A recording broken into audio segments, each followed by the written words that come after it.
Catatan Presiden RI. Presiden Joko Widodo melantik Menko Polhukam dan Menteri ATR BPN di Istana Negara. Bersediakah saudara-saudara untuk diambil sumpah menurut agama Islam? Bersedia.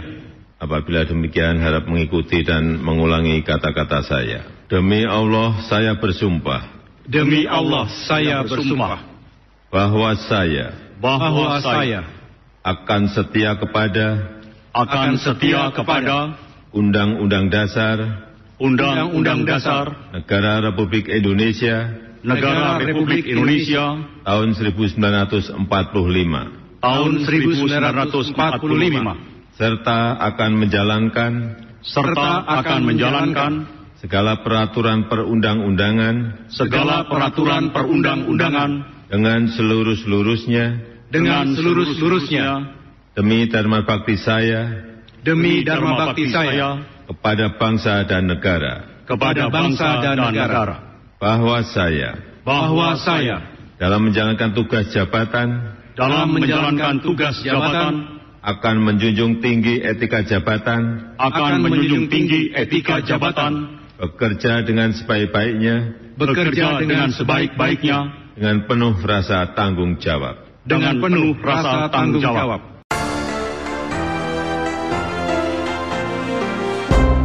Presiden sampaikan dua pesan untuk insan pers Indonesia saat menghadiri puncak peringatan HPN 2024. Bapak Ibu insan pers yang saya banggakan, terakhir saya ingin menitip dua pesan.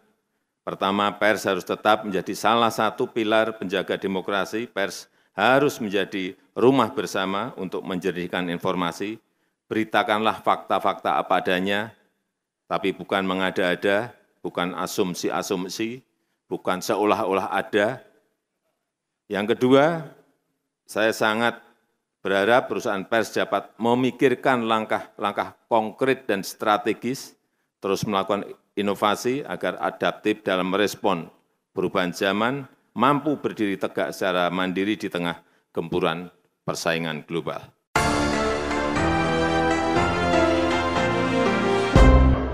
Inilah catatan Presiden RI, catatan kegiatan Presiden Joko Widodo dalam menjalankan roda pemerintahan dan kenegaraan pada pekan ini. Bersama saya Hutomo Budi, inilah catatan Presiden RI selengkapnya. Catatan Presiden RI. Senin 19 Februari 2024, Presiden Joko Widodo meresmikan Rumah Sakit Pusat Pertahanan Negara, Panglima Besar Sudirman dan 20 rumah sakit TNI yang digelar di RSPPN Panglima Besar Sudirman, Jakarta. Presiden menyampaikan bahwa pandemi COVID-19 telah mengajarkan pentingnya kesiapan fasilitas kesehatan dan SDM yang memadai untuk mengatasi kondisi darurat. Presiden berharap dengan keberadaan RSPPN dan rumah sakit TNI lainnya yang memiliki fasilitas modern dapat memberikan pelayanan kesehatan yang terbaik dan menjadi rumah sakit yang tanggap bencana. Dan apa yang telah dilakukan oleh Kementerian Pertahanan dalam membangun rumah sakit pertahanan, pusat pertahanan Panglima Besar Sudirman ini betul-betul akan sangat memberikan dukungan kepada kalau ada keadaan darurat lagi. Saya rasa pembangunan 20 rumah sakit baru dan RSPPN ini sangat penting, baik untuk keluarga besar TNI maupun untuk pelayanan terhadap masyarakat umum. Presiden Jokowi juga mengapresiasi pembangunan RSPPN Panglima Besar Sudirman dan 25 rumah sakit lainnya yang diinisiasi oleh Kementerian Pertahanan. Presiden menyebutkan RSPPN memiliki fasilitas kesehatan dan peralatan yang canggih dan juga modern. Senin 19 Februari 2024, Presiden Joko Widodo menyerahkan bantuan pangan cadangan beras pemerintah kepada keluarga penerima manfaat di Gedung Kawasan Pertanian Terpadu, Kota Tangerang Selatan, Provinsi Banten. Presiden menyampaikan bahwa setelah bulan Juni, bantuan pangan tersebut akan dilanjutkan apabila anggaran pendapatan dan belanja negara APBN mencukupi. Presiden Joko Widodo menjelaskan bahwa bantuan pangan tersebut merupakan salah satu upaya pemerintah dalam membantu masyarakat di tengah kenaikan harga pangan, utamanya beras secara global yang masih terjadi hingga saat ini. Kenapa pemerintah memberikan beras sebulan 10 kilo kepada Bapak Ibu semuanya? Karena kita tahu harga beras di seluruh negara di dunia ini sekarang naik. Tidak hanya di Indonesia saja, di semua negara harganya naik. Kenapa naik? Karena ada yang namanya perubahan iklim, perubahan cuaca. Sehingga banyak yang gagal panen. Gagal panen pada yang makan tetap produksinya berkurang sehingga harganya menjadi naik. Dan pemerintah kita membantu bantuan beras ini agar meringankan ibu-ibu semuanya karena tadi harganya naik tadi, ya. Tahu semuanya? Sementara itu di hari yang sama, Presiden Joko Widodo juga bersilaturahmi dengan nasabah program Membina Ekonomi Keluarga Sejahtera, binaan Permodalan Nasional Madani di lapangan Mall Pelayanan Publik Celenggang, Kota Tangerang Selatan, Provinsi Banten. Presiden mengingatkan masyarakat pentingnya membangun karakter semangat kerja dan sikap disiplin dalam mengembangkan usaha. Presiden Joko Widodo meyakini bahwa dengan terus membangun karakter semangat kerja dan sikap disiplin, para pemilik usaha dapat terus mengembangkan usahanya menjadi lebih baik. Dalam kesempatan itu, Presiden mengapresiasi produk-produk usaha yang sangat bersaing di Kota Tangerang Selatan. Presiden juga mengingatkan bahwa harga yang bersaing, kualitas yang baik, dan pengiriman yang cepat juga sangat berpengaruh bagi peningkatan penjualan suatu produk.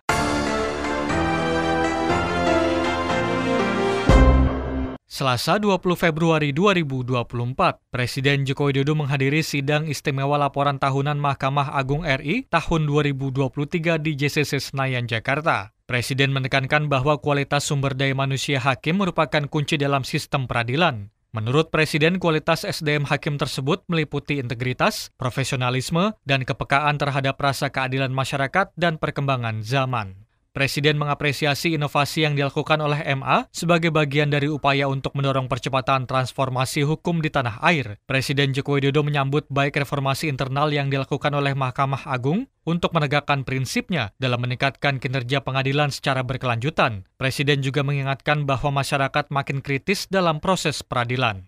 Saya menyampaikan terima kasih kepada Mahkamah Agung yang terus bekerja keras membenahi diri, terus melakukan reformasi menjadi bagian penting bagi penguatan rule of law dan good governance. Harapan masyarakat kepada lembaga peradilan semakin tinggi. Masyarakat menuntut jaminan keadilan, masyarakat semakin kritis terhadap proses peradilan dan semakin terbuka menyampaikan penilaiannya. Presiden turut mengapresiasi perkembangan MA yang telah memutus hingga 99,47% perkara pada tahun 2023. Namun Presiden mengingatkan bahwa Mahkamah Agung juga perlu mengutamakan kualitas putusan, bukan hanya dari sisi kuantitas.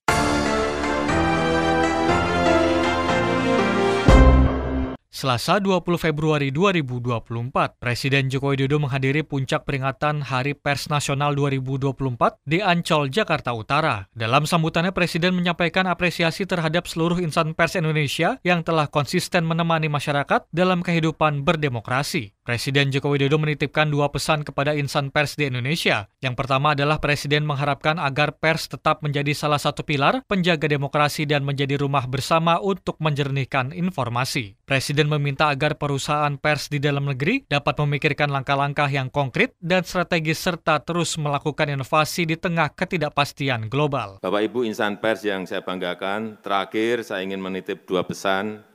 Pertama, pers harus tetap menjadi salah satu pilar penjaga demokrasi. Pers harus menjadi rumah bersama untuk menjernihkan informasi. Beritakanlah fakta-fakta apa adanya, tapi bukan mengada-ada, bukan asumsi-asumsi, bukan seolah-olah ada. Yang kedua, saya sangat berharap perusahaan pers dapat memikirkan langkah-langkah konkret dan strategis, terus melakukan inovasi agar adaptif dalam merespon perubahan zaman, mampu berdiri tegak secara mandiri di tengah gempuran persaingan global. Presiden menegaskan bahwa dirinya sangat menghormati kebebasan pers, kebebasan berekspresi, serta kebebasan berpendapat di tanah air.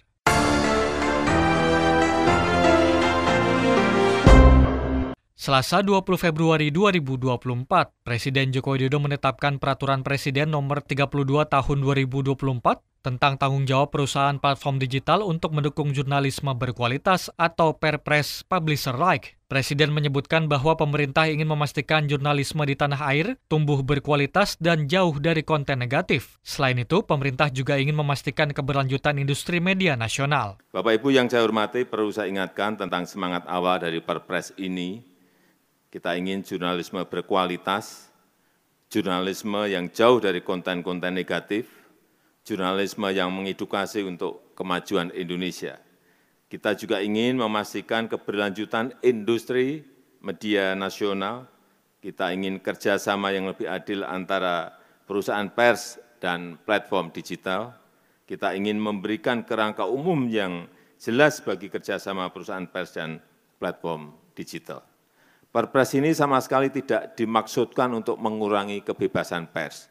Saya tegaskan bahwa publisher rights lahir dari keinginan dan inisiatif insan pers. Pemerintah tidak sedang mengatur konten pers.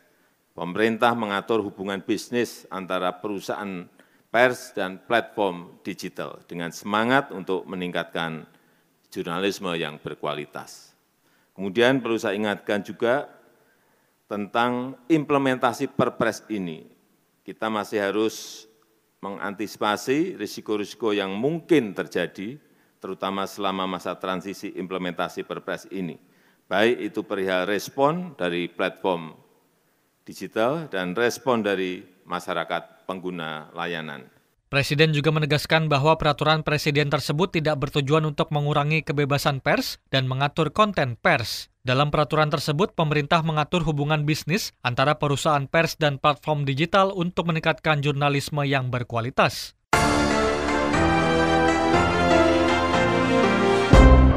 Rabu 21 Februari 2024, Presiden Joko Widodo melantik 2 orang Menteri Kabinet Indonesia Maju sisa masa jabatan periode tahun 2019-2024 di Istana Negara Jakarta. 2 orang menteri tersebut adalah Hadi Cahyanto sebagai Menko Polhukam dan Agus Harimurti Yudhoyono sebagai Menteri Agraria dan Tata Ruang, Kepala Badan Pertanahan Nasional. Berkenaan dengan pengangkatan saudara-saudara sebagai Menteri Negara Kabinet Indonesia Maju dalam sisa masa jabatan periode tahun 2019-2024.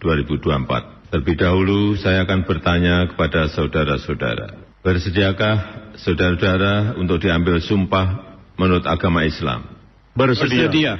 Apabila demikian, harap mengikuti dan mengulangi kata-kata saya. Demi Allah, saya bersumpah. Demi Allah, saya bersumpah. Bahwa saya akan setia kepada Undang-Undang Dasar Negara Republik Indonesia tahun 1945 serta akan menjalankan segala peraturan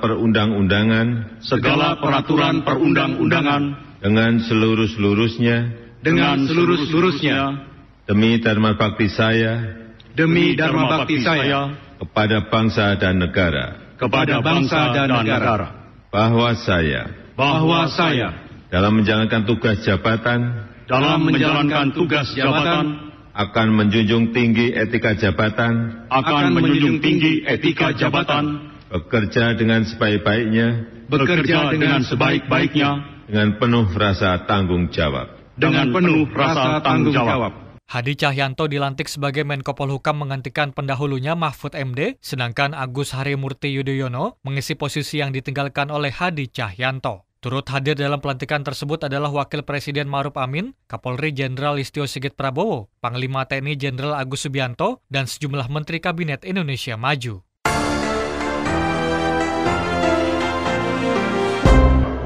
Presiden Joko Widodo melantik 9 anggota Komisi Kejaksaan RI masa jabatan 2024-2028 di Istana Negara Jakarta pada Rabu 21 Februari 2024. 9 orang anggota Komisi Kejaksaan RI tersebut yang dilantik adalah Pujiono Suadi sebagai Ketua Merangkap Anggota, Babul Khoir sebagai Wakil Ketua Merangkap Anggota, Muhammad Yusuf sebagai anggota, Hefi Nur sebagai anggota, Nurwinah sebagai anggota, Dahlena sebagai anggota, Rita Serena sebagai anggota, Diah Srikanti sebagai anggota, dan Nur Rohman sebagai anggota. Turut hadir dalam pelantikan antara lain Wakil Presiden Ma'ruf Amin, Kapolri Jenderal Listio Sigit Prabowo, Panglima TNI Jenderal Agus Subianto, dan sejumlah Menteri Kabinet Indonesia Maju.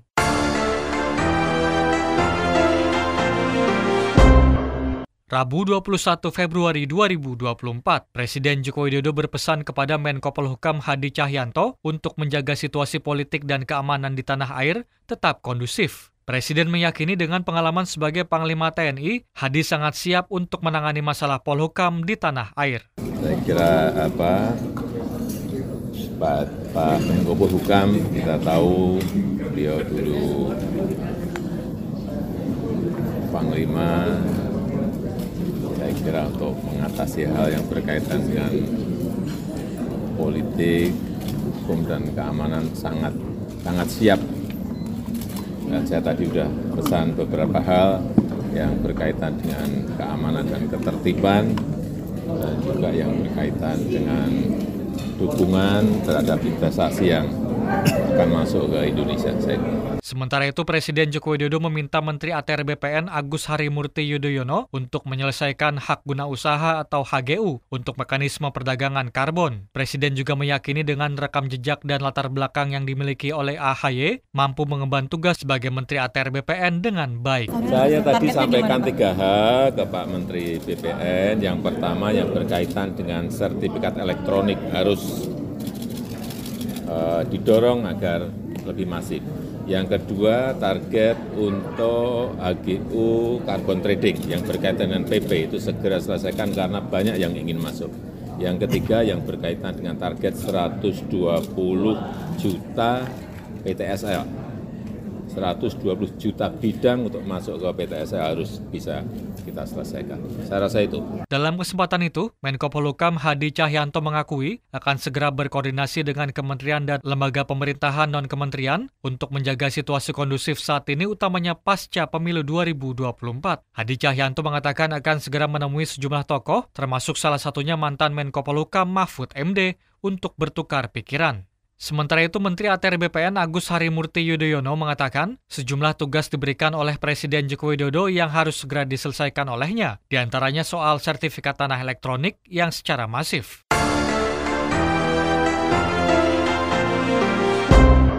Kamis 22 Februari 2024, Presiden Joko Widodo meresmikan sistem pengelolaan air limbah domestik terpusat Losari di Kota Makassar, Sulawesi Selatan. Dalam sambutannya, Presiden menekankan pentingnya sistem tersebut untuk mengelola air limbah cair agar ramah lingkungan serta meningkatkan kualitas air dan kesehatan bagi masyarakat. Dengan beroperasinya sistem pengelolaan air limbah domestik terpusat ini, penanganan air limbah semakin terintegrasi dan Kota Makassar semakin bersih, kualitas lingkungan, kualitas air tanah, kualitas air baku semakin baik, dan masyarakat semakin sehat dan produktif.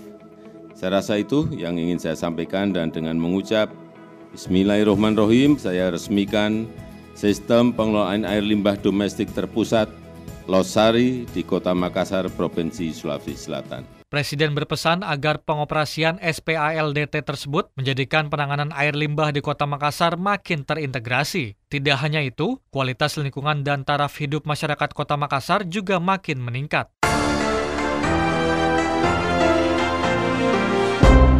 Kamis 22 Februari 2024, Presiden Joko Widodo meresmikan Makassar Newport di Makassar, Sulawesi Selatan. Presiden meyakini pelabuhan ini siap menjadi hub terbesar sekaligus meningkatkan efisiensi biaya logistik di Indonesia Timur. Presiden mengatakan persaingan antar negara saat ini sangat ketat, baik produk-produk hasil dalam negeri maupun negara lainnya. Presiden menekankan pentingnya efisiensi untuk memenangkan persaingan antar negara. Di Makassar Newport ini akan memberikan dampak daya saing nanti produk-produk di Indonesia bagian timur akan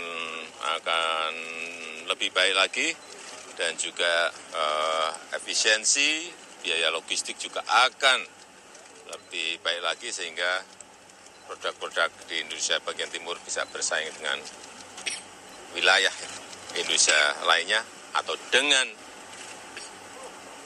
negara lain. Dan tidak sedikit ya, Jadi anggaran investasi untuk Makassar Newport ini 5,4 triliun. Sangat besar sekali.